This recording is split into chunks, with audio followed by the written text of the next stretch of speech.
Are you selling pre-qualification letters? Like, is that your main objective, is to recruit potential home buyers and get them pre-qualified, and your only means is to actually call out to them? Like, you work in a call center and you're trying to maybe outbound call or do follow-up calls to prospects who were interested or who are interested in getting pre-qualified for a home purchase. If that's you, then this video is going to be meant for you.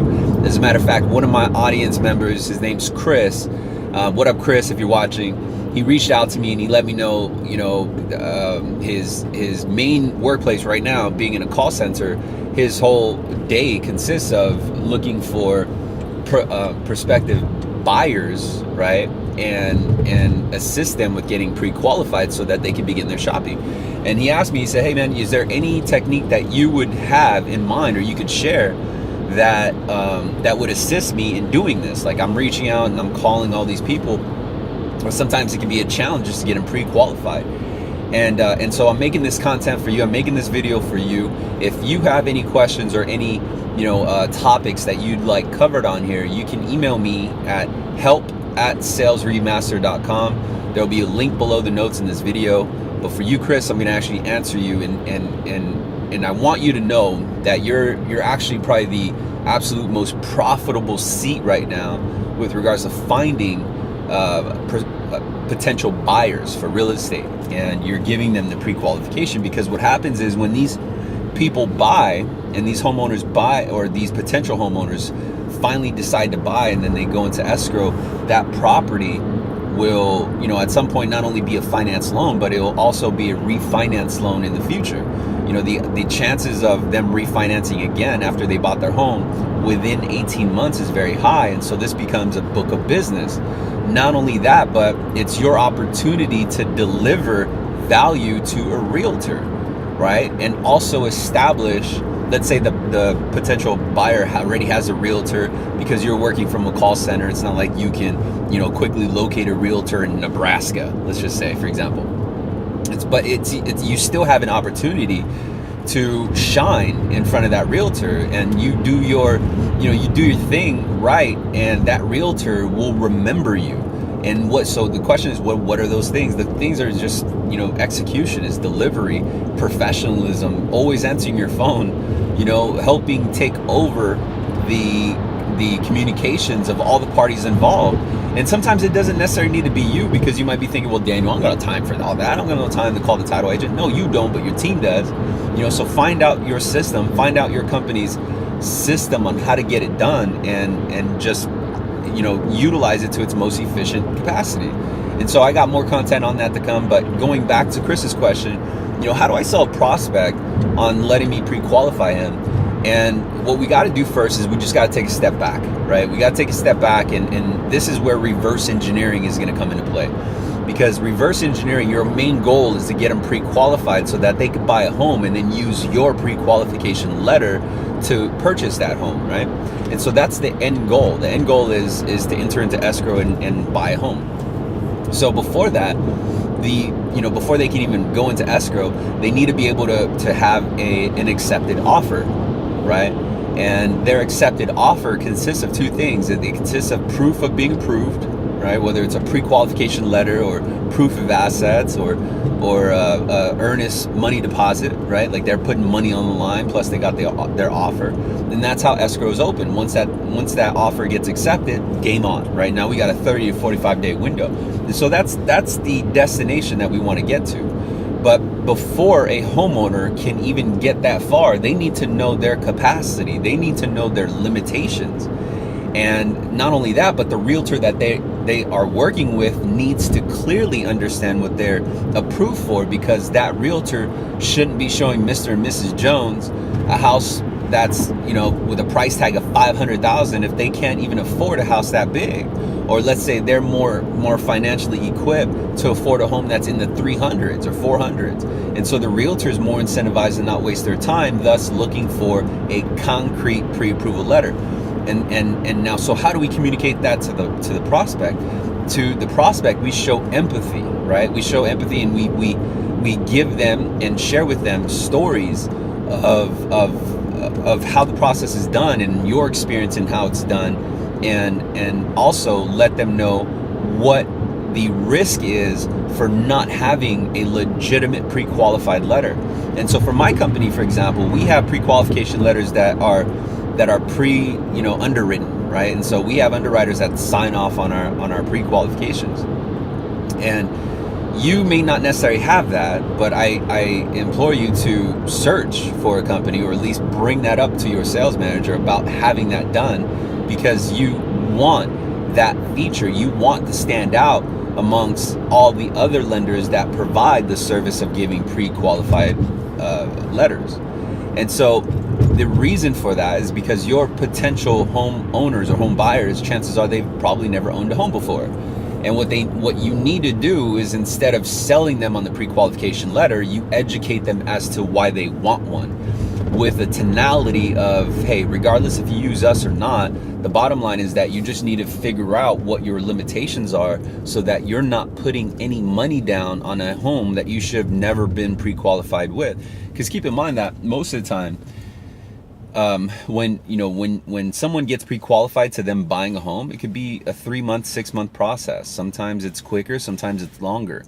And the entire time, both the prospect, which is the home buyer, and their realtor is going to need someone to filter their questions to. And so it takes patience, right? It takes availability. You got to be very disciplined to make sure you get back to people within 24 hours, or maybe you open up a dialogue via email, and so that it gives you a little bit more control of your time, so you can reply back when you want to, and you can have the documented trail, so that instead of hanging up on the phone with the prospect, you can call and having to call the realtor to reiterate everything you went over the prospect. You could simply forward the email, or simply add in the realtor on certain things that the realtor should see.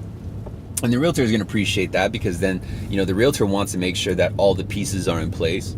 And so our sale to the prospect is really based on an educational standpoint, right? It's like, hey man, you're going to want someone who knows their way around this playground of purchase loans.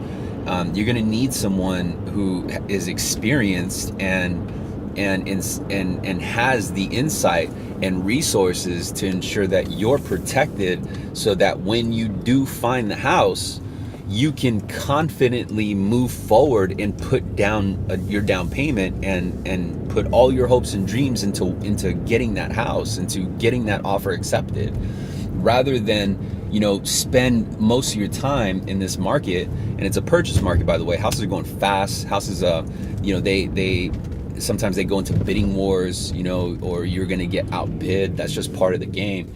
And this is your chance to educate that person of what to expect. And so if it's going to be a bidding war environment, if it's going to be about the strength of the pre-qualification letter, like the difference between, having an FHA loan versus a 20% down payment cash, or paid in all cash from a different offer that gets submitted, these are the things that they have to face. And so you're starting to look at the different points where you could leverage. So if I had someone, and more than likely you're using someone or pre-qualifying someone, especially as a first-time home buyer, to put down, let's say, less than 20%. And so then they're leveraging government financing to help them acquire that particular property.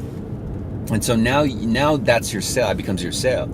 And say, yeah, you know what? Because you're putting a minimum down payment, you're going to need a really strong pre-approval letter to ensure that you're safe and that you are protected.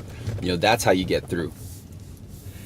And so, going back to the motive in terms of getting someone pre-qualified, your bond with that individual is going to be more like big brother. Like, hey, I'm going to be your go-to guy. Just give me a call throughout this process. The last thing you want to do is get pre-qualified from a lender or a loan officer, and then they're hard to reach, because you're going to have a bunch of questions moving forward. Not only that, but your realtor is going to have a ton of questions also. And your realtor may even suggest a finance company, but keep in mind though that you need someone in your own pocket to protect you. I'm not saying your realtor is going to give you a bad reference, but what I am saying is that you need someone without a biased opinion working on your side, rather than a realtor who can get a kickback from their preferred lender. And so what I invite you to do is get both pre-qualifications. Make sure you have both, because if you can get 2 pre-qualification letters, right, then you're more strong. But if you just want something easy peasy, you want a one person go-to versus having it all filtered through your realtor who's also assisting plenty others, I can be that person for you. But here's the thing, is that I'm not going to wing it, right? I'm not going to send out a pre-qual letter based on a price range. I'm going to send out a pre-qual letter based on how much you can go up to. And here's the thing, is I'm going to have communication with your realtor where if I pre-approve you for 500, but we find a house that's at 400, you need someone to quickly revise that pre-approval letter, so you're not going in there saying, hey, this guy's pre-approved for 500, let the seller take advantage of you and say, okay, well, if you're approved for 500, let's go ahead and raise the price of 450 then. You just need to have someone who's working on your side, and that's what I can become for you. And so here's the reason why most homeowners have chosen New American Funding or whoever your lender is to secure the purchase financing of the properties, because of these points and these facts that we provide buyers in this market. It's a brutal market right now, and in order to ensure that you get the house of your dreams, you're going to need the right name on that pre-approval letter, and I can help you get that. And so that's the motive. But do your best and make sure that you stay on those people, regardless if you get them a pre-qual letter. Follow up with them in 2 or 3 months and let it be non-threatening. Let it be like, hey, you know what? Just want to make sure that you got your house. If you did, congratulations. If not, let me know how the shopping's going. Because now that person becomes a homeowner, now you have other services to offer them, like refinancing, removal of mortgage insurance, depending. So every situation is their own. But to answer your question, Chris, how do you get them to allow you to give them a pre-qual? Is you actually sell them on the consequences of an inadequate or insufficient pre-qual that's being handed out by some loan officer or some junior or some rookie out from another lender who just wants to get a unit in their pipeline. The legitimacy and thoroughness is what you sell them, because that thoroughness becomes their bridge that they could safely use to cross into home ownership, whereas others may, not necessarily give them the right structure or the right bridge to get them there. And if that bridge is shaky or that bridge breaks, then they have a lot to lose. Their time, their earnest money deposit, their hopes and dreams and in getting into a house. There's a lot of emotions involved. When someone finds a house that they want, they already start planning, like, okay, this is gonna be my room, it's gonna be my kid's room, oh man, this is where my TV is gonna go. And so they become emotionally attached to that. And that's what you need to share with them, is that if you're going to invest your emotion, your time, and your money towards a direction, you need to make sure it's a direction that you could truly go. And that's what I want to help you with, is ensure that you're not wasting time venturing off in other directions when you could have or should be going down this one path. And that's what we're going to discover today. So let me ask you a few questions and then go right into the pre-qualification letter. So that's how you do it. All right. Let me know if you got a better strategy, or if this strategy is going to help you or has helped you. And leave your notes below. If this is your first time watching Sales Remastered, please consider subscribing, hit the bell, so that way you're notified of any content matter or content topics that are being uploaded. And if you find that it could help you for that challenge or for that day, take a peek and let me know what you think. Like, share, comment. See you on the next video. Bye.